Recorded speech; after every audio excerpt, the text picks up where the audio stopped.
So, out for a little walk, and gonna find a nice spot and set up camp. It is it has snowed, and quite nice. It's a bit higher air. It's not so humid and miserable.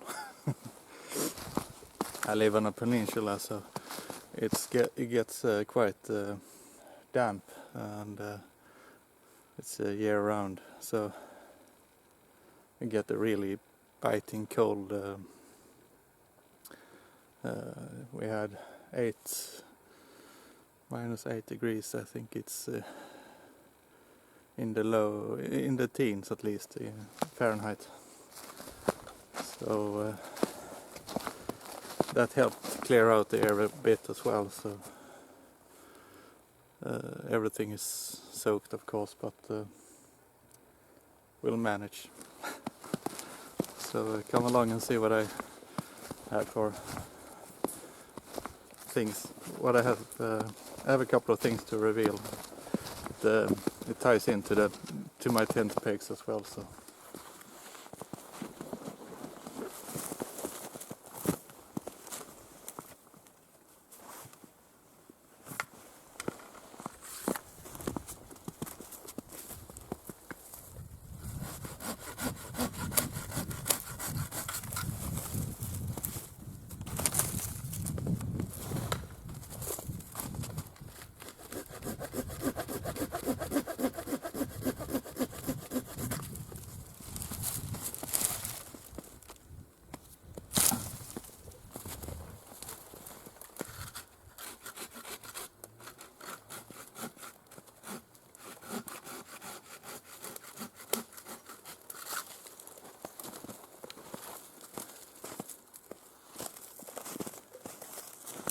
Got some nice color.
put up the tarp.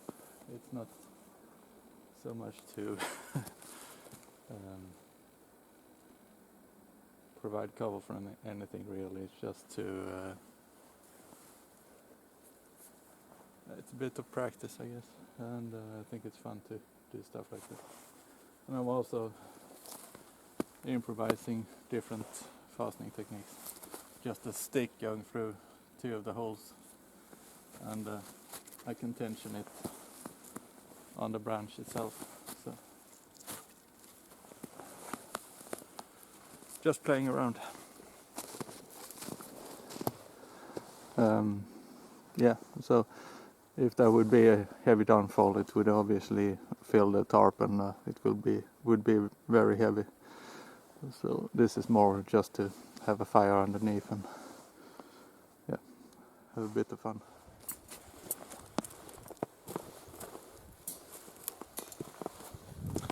So I manufactured this grate, I think it was half a year ago or something.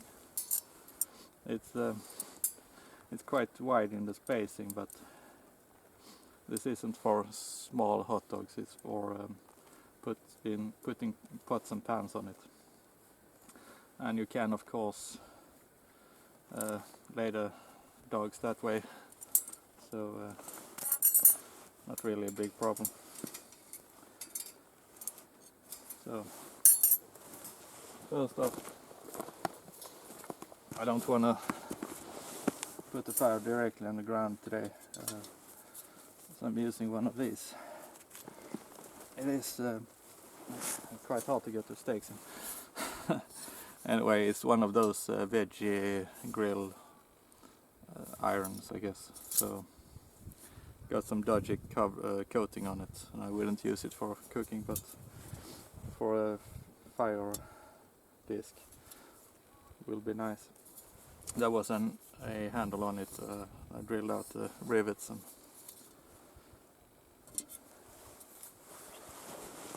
I'm gonna find something to beat down the stakes with, and be back with it.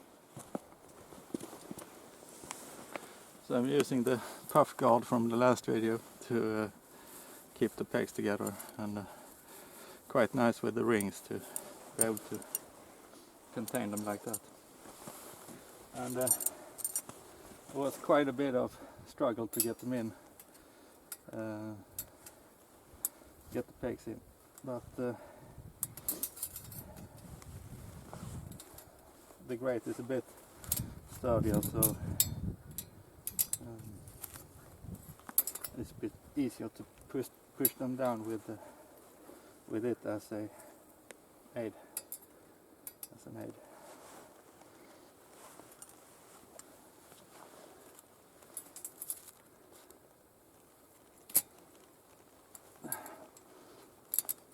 Frozen earth is about 4 inches deep, so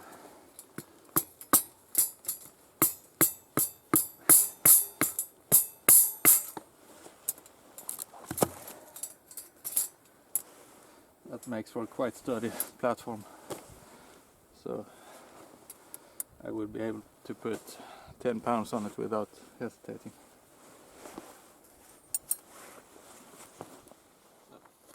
I'm taking my time. I'm using some dead lurch branches. They were quite dry.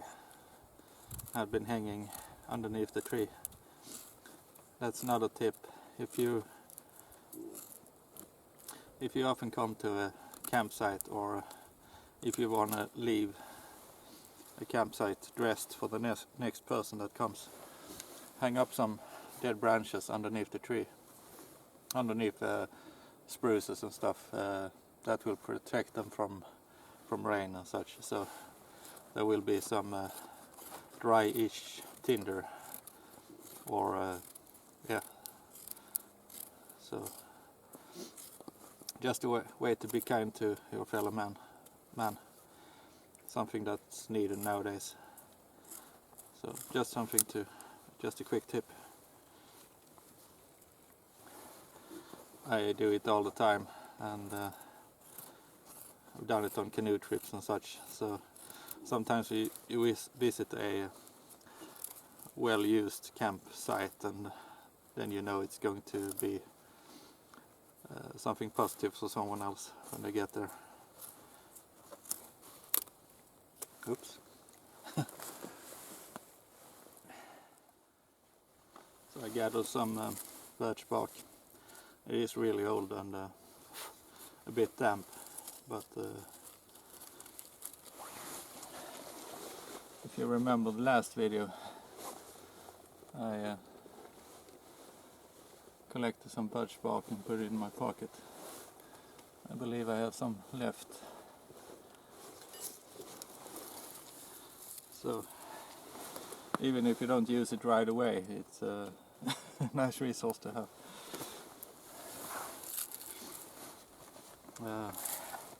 I'm gonna try with the new bark. And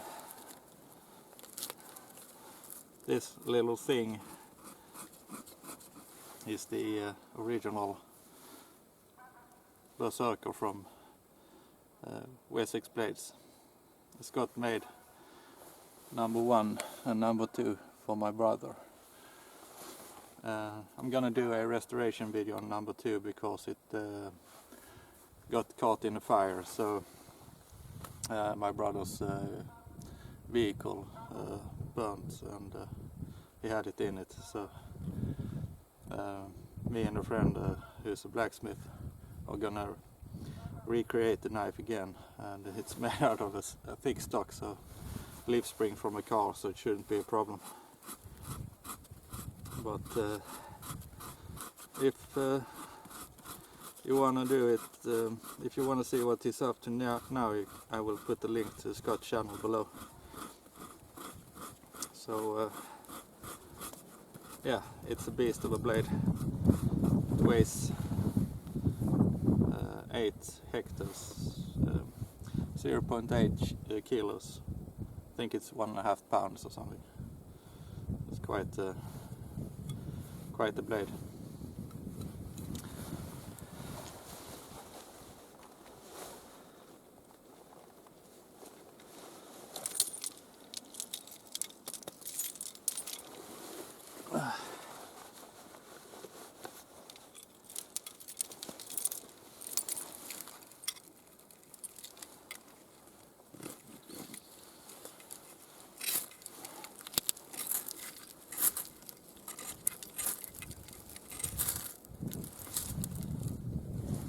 I didn't have enough of the birch bark shavings, so I'm gonna put some more on here from the dry stuff. And this is really paper thin, so shouldn't have any problems catching.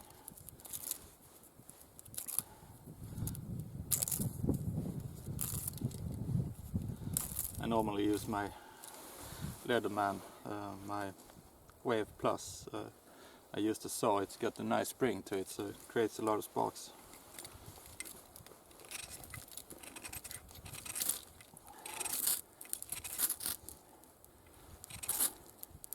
But I like to do it with a number of my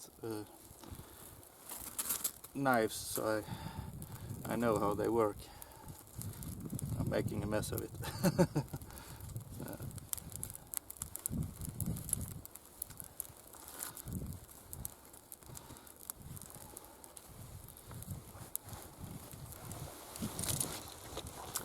So this is the sheath for it. Made it when I got it, and it's been holding up nicely. It's a heavy knife, so it needs a heavy duty sheath as well.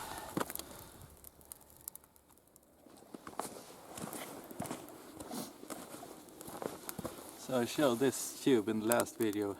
Links will be below in the description.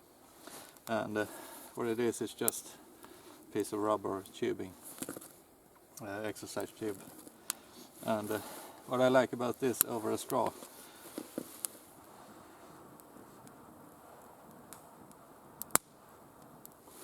first thing, I don't have to be close to the fire. The second thing is I can direct it from any angle. So that's a win for me. I first saw it when Dave Canterbury showed his extensive fire kit, and it has crossed my mind before, but not to the point where I did something about it. But he also had a metal tube in it, so that's another thing. I didn't find that was necessary because I don't get that close to the fire anyway.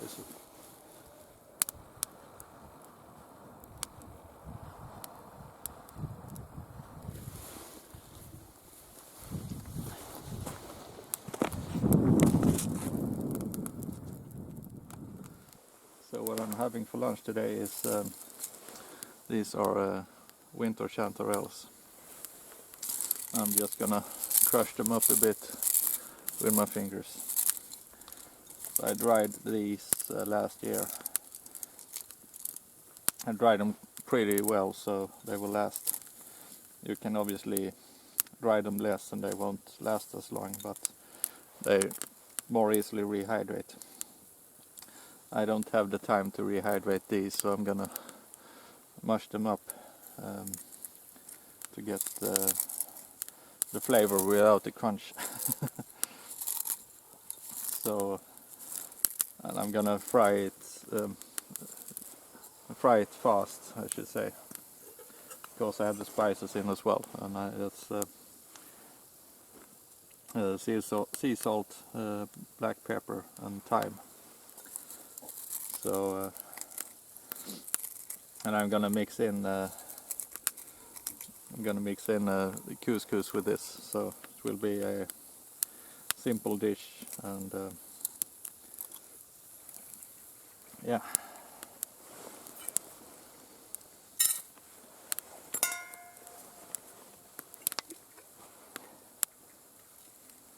Gonna take a healthy portion of oil so I don't burn the spices. I want to keep the heat low so I don't ruin the spices.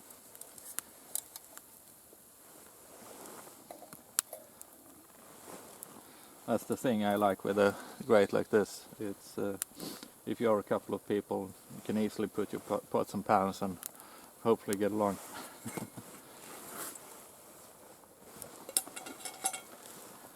So this is a tin I bought many years ago, and it is one of those things that I would have as a backup cooking vessel, as well as to have it to rehydrate beans and such.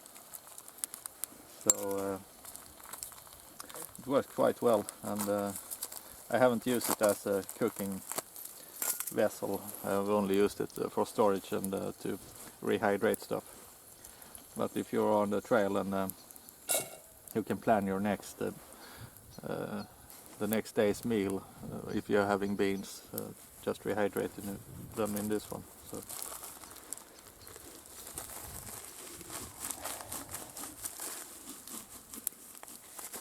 Yeah, 2013, so it's been a while. I say buy quality, cry once.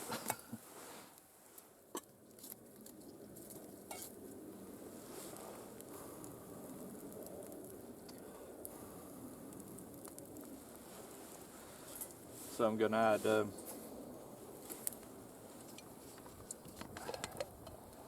water to this, and warm it up before I put in the couscous. So that will hopefully rehydrate the mushroom a bit.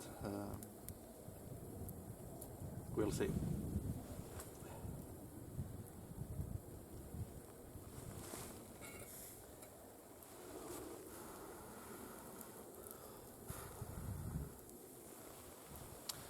So I'm gonna stoke the fire to make it a bit hotter, and then I'll bring you back.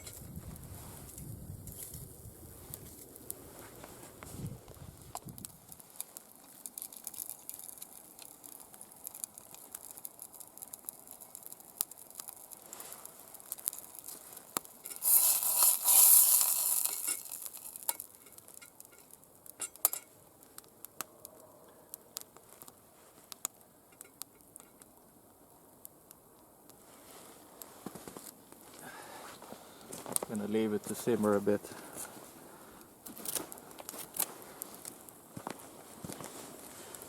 In the meantime, I'm gonna make a spatula because I forgot my utensils, of course. Utensils.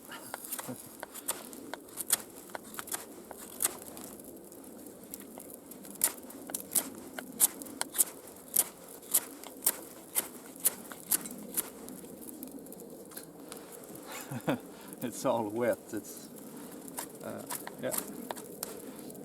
But got the fire going. That's what matters.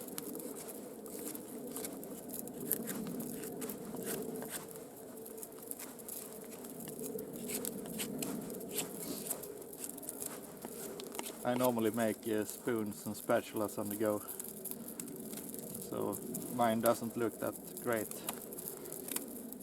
I just go for function.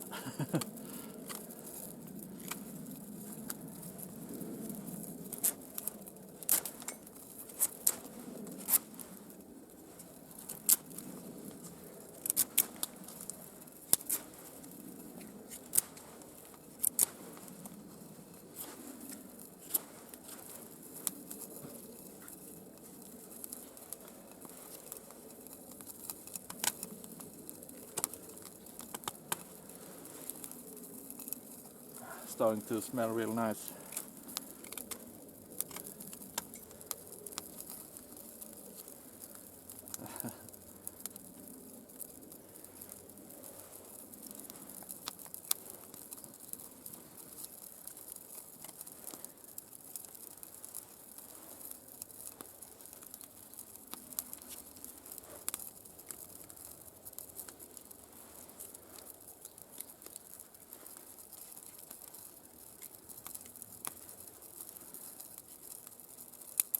Oops, broke it.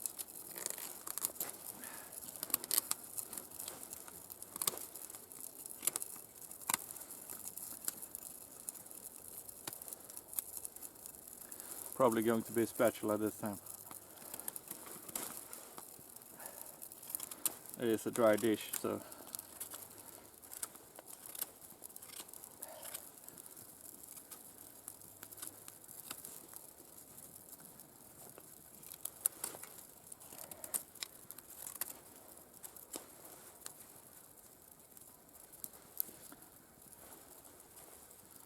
I think that will get into the corner. Yeah, good enough.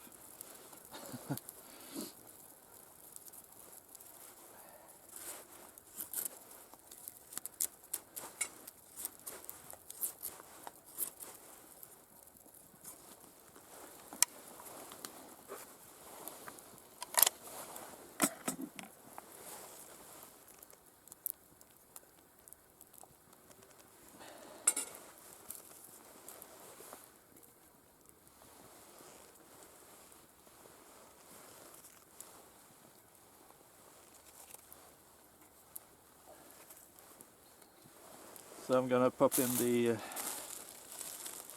couscous now.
Pop the lid and Just wait a bit.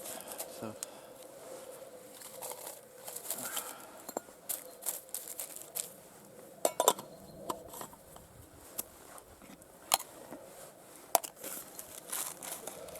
I forgot about the tea, so I'm gonna heat that up real quick.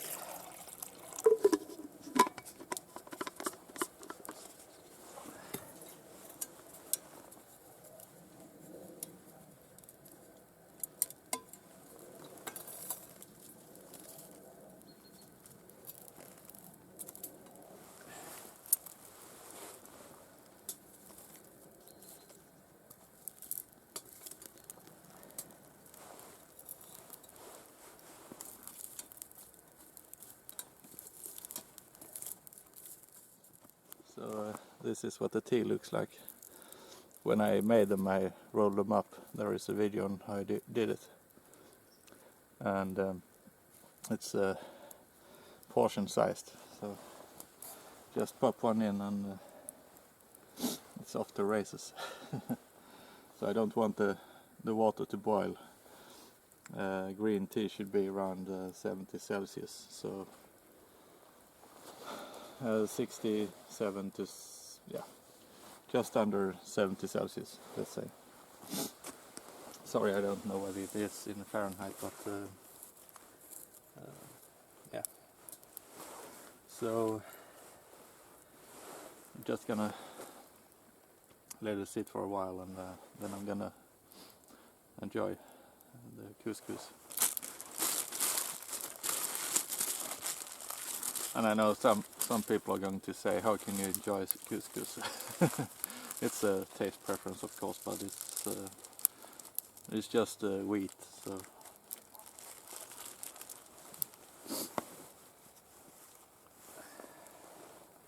I believe this is full grain. I try to go for a bit healthier option.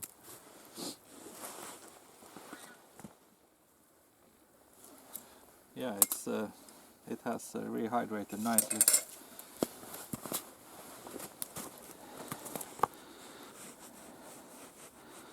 It is not hard, so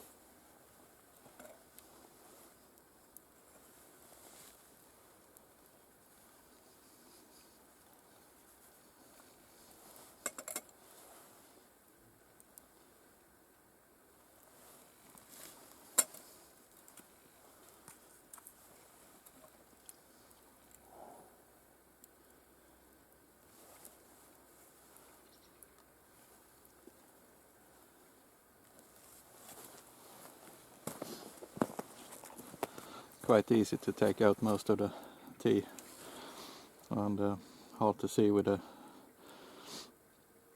vapor coming out, but it's yellow honey color to the tea.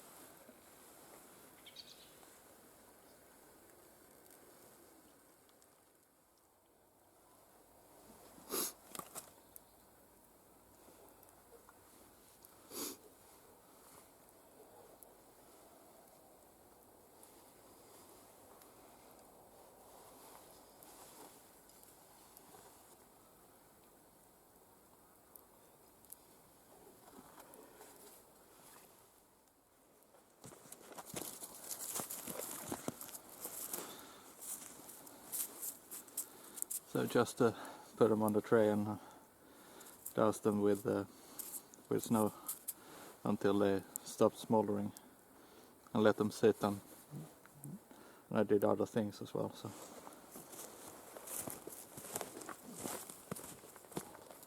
the ground is a bit less hard now, I don't. It's still frozen underneath, but it's enough to hide the fire.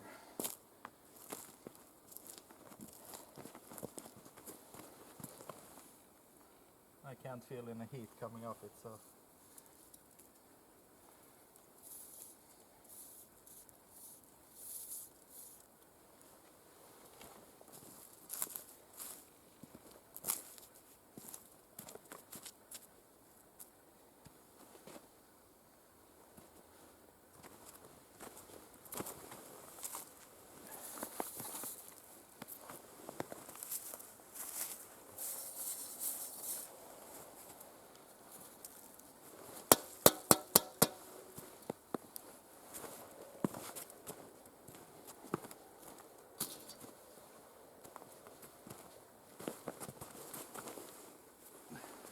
Put the grate on the ground and cooled off nicely, so stainless steel has a tendency to hold heat, so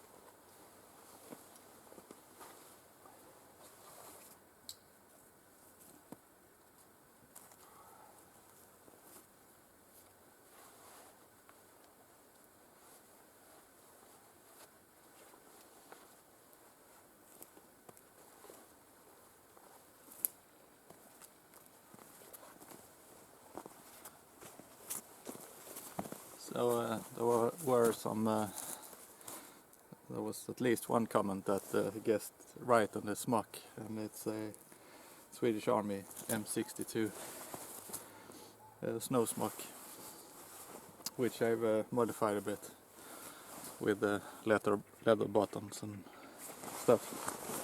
I think it looks quite nice, so I will probably make a video on it. I have some footage from when I made it, so.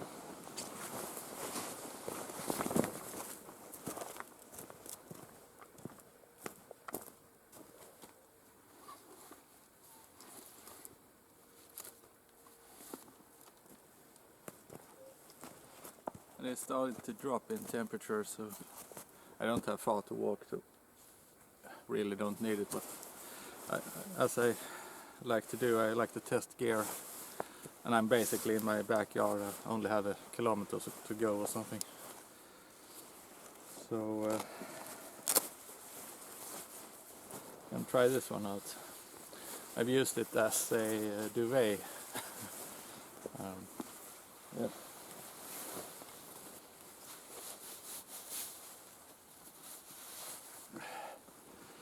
So I like to play around with my gear to see what I can come up with. And this is the Helicon Tex, can't remember the name now. Anyway, it's a climate shield inside it, and it is semi-waterproof. So it's quite nice. But the reason I like oversized clothes like the smock is you can create a microclimate within, and it doesn't get clammy or sticky and stuff, because the air can move from one part to the next, and you can block it off with belts and cufflinks and so on. So that's what I like, at least.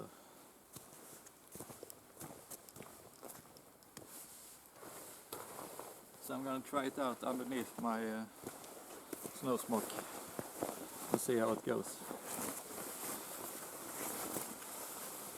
For those of you that know me, know that I like to have stuff that has multiple functions, and this one I can use as a sleeping bag as well, or as an underblanket to a hammock, and whatever you can dream up. So I like stuff like that. Problem is, it's not suitable to have close to a fire, so that's why I'm trying out different methods to use it. For example, under under some cotton, for example. And I've got good mobility. It reaches up to here. I'm starting to feel warm. So probably good thing. Gonna test it out a bit much more. So when I feel ready, I'm gonna voice my opinion on it.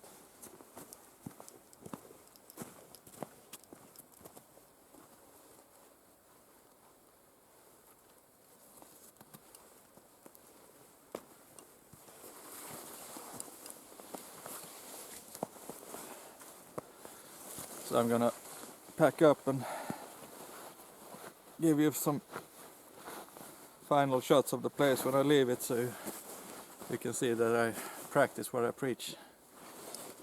Leave no trace.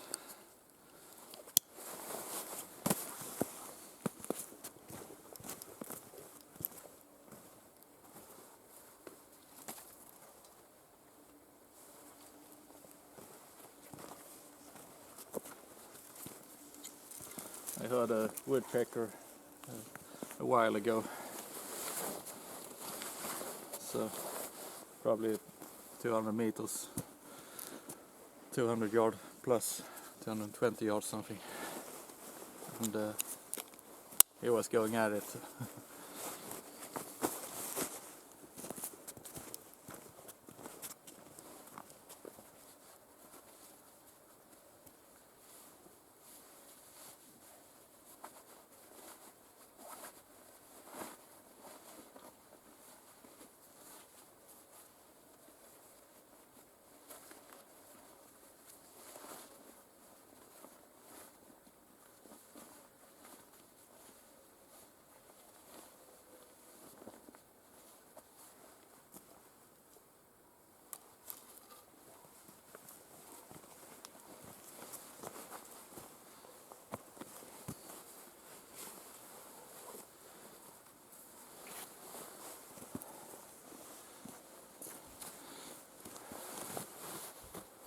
Yeah, it works quite well. I can't hear anything though.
So I'm ready to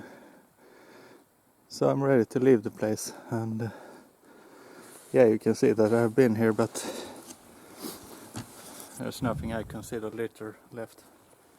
A couple of shavings and so on, but nothing that will ruin the experience for anyone else or be harmful to animals.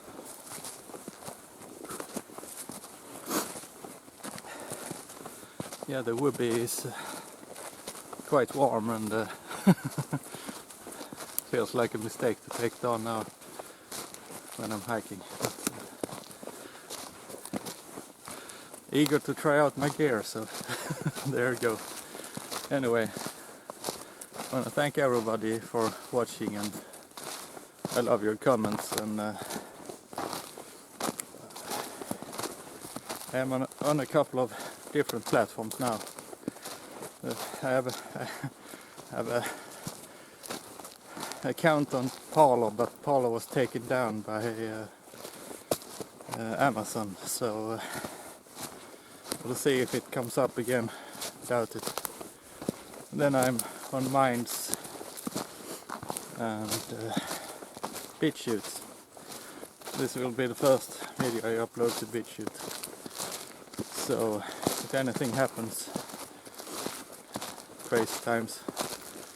I mean, I don't think my content is offensive in any way. I just want to share my hobby and connect with people that has the same